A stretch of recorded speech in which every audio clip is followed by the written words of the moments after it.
Hello, little explorers, and welcome to our story corner. Today, we're going on an adventure with a boy named Max. Now, Max was one of the happiest kids you could ever meet. He loved drawing silly monsters, building towering skyscrapers with his blocks, and chasing butterflies in his backyard. His room was a colorful wonderland, filled with amazing toys, fantastic books, and half-finished art projects. But there was one thing in Max's life that wasn't quite so happy. It was his backpack. Max's backpack, a bright blue one with a cool rocket ship on it, was supposed to be his trusty sidekick for all his school adventures.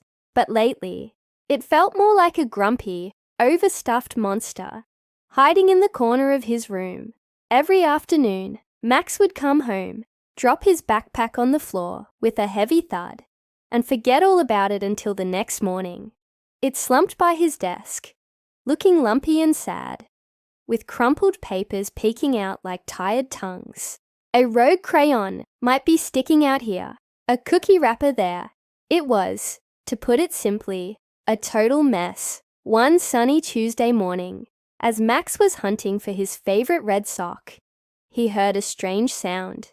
It wasn't the birds chirping outside his window, or his cat, Patches, purring on his bed. It was a tiny muffled grumble. Oomph, so heavy. Can't breathe. Max froze. He looked around his room. The sound seemed to be coming from the pile of stuff in the corner. He tiptoed closer, his eyes wide with curiosity. "Hello?" he whispered. The grumbling sound came again, a bit louder this time. "Down here! Help! There's a squishy banana near my main zipper." Max's jaw dropped. He looked down, and his eyes landed on his bright blue backpack. It wiggled a little.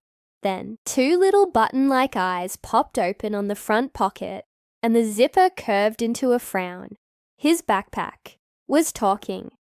You can talk," Max stammered, pointing a trembling finger. "Of course I can talk," the backpack huffed. "I just usually don't have a reason to. But this is an emergency. I'm a complete disaster zone in here." Max, still in shock, knelt on the floor. He slowly unzipped the main compartment. A strange smell, a mix of old apple cores and lost library books, wafted out. The backpack shuddered. "See? It's chaos in here, Max. I have a geography textbook poking my spine. Crumpled drawings from last month are getting all wrinkled, and I think one of your action figures, Captain Comet, has declared himself king of the pencil shavings." Max peered inside. The backpack wasn't exaggerating. It was a treasure trove of forgotten things. There were shiny rocks he'd picked up at the park, a half-eaten granola bar, 3 mismatched gloves, and so many crumpled papers. A single, lonely sock was hiding at the very bottom. "Oh," said Max, finally understanding. "I guess it is pretty messy." "Messy? It's a catastrophe," the backpack declared. "My name is Zippy, by the way, and as a professional school supply carrier, I have standards. How am I supposed to help you be a great student when I can't even close properly? Your homework for tonight is probably getting squashed by that heavy dinosaur book you never returned to the library." Zippy let out a big dramatic sigh. A well-organized backpack leads to a well-organized mind, Max. When you take care of me, I can take care of you. We're supposed to be a team. Max looked at Zippy's sad, droopy face, then back at the jumbled mess inside. He felt a little bit guilty. He loved his backpack. It had been a gift from his grandma, and the rocket ship on it was his favorite. He hadn't realized he was making his trusty sidekicks so miserable. The idea of them being a team made sense. How could they go on school adventures if Zippy was too full of junk to function? "You're right, Zippy," Max said with new determination. "We are a team, and a team captain takes care of his gear. Let's do this. Let's get you cleaned up." Zippy's zipper mouth curved into a huge, happy smile. Hooray! Operation Organize Backpack is a go. Max laughed and sat cross-legged on the floor. He carefully tipped Zippy over, and a mountain of stuff tumbled out onto his rug. Whoa! Max breathed. It was even more than he'd imagined. He and Zippy spent the next hour sorting everything. First, they made a pile for trash. Out went the old snack wrappers, the dried-up apple core, and the broken crayons. Good riddance, Zippy cheered. Next, they made a pile for things that belonged somewhere else in his room. Captain Comet was returned to the toy chest. The shiny rocks went into his collection jar, and the mismatched gloves were put in the laundry basket. Then came the most important part, the school stuff. Max smoothed out all the crumpled papers and put them into a bright yellow folder. He checked his homework planner to see which books he needed for the next day. He put his math book, his spelling workbook, and his reading book neatly inside Zippy. Ah, that feels so much better, Zippy sighed contentedly. So much room for activities. Max sharpened all his pencils and put them, along with his eraser and a ruler, into the small front pocket. Zippy winked one of his button eyes. That's my pencil pouch pocket. It was feeling so lonely. Finally, everything was in its right place.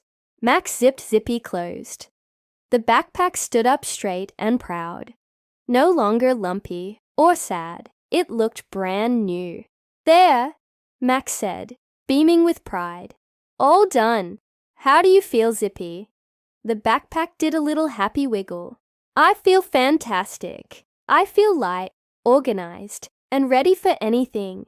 Thank you, Max. You're the best teammate ever. Max patted the rocket ship on the front. You're welcome.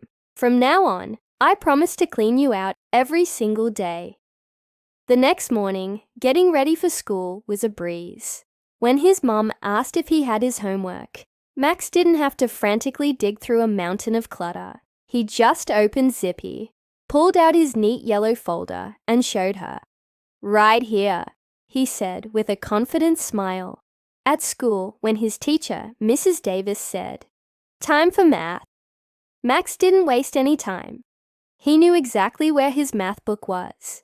He reached into his backpack and pulled it out in a second. He felt so prepared and focused. He could easily find his pencils, his crayons, and his snack without any fuss. The whole day just felt easier, brighter.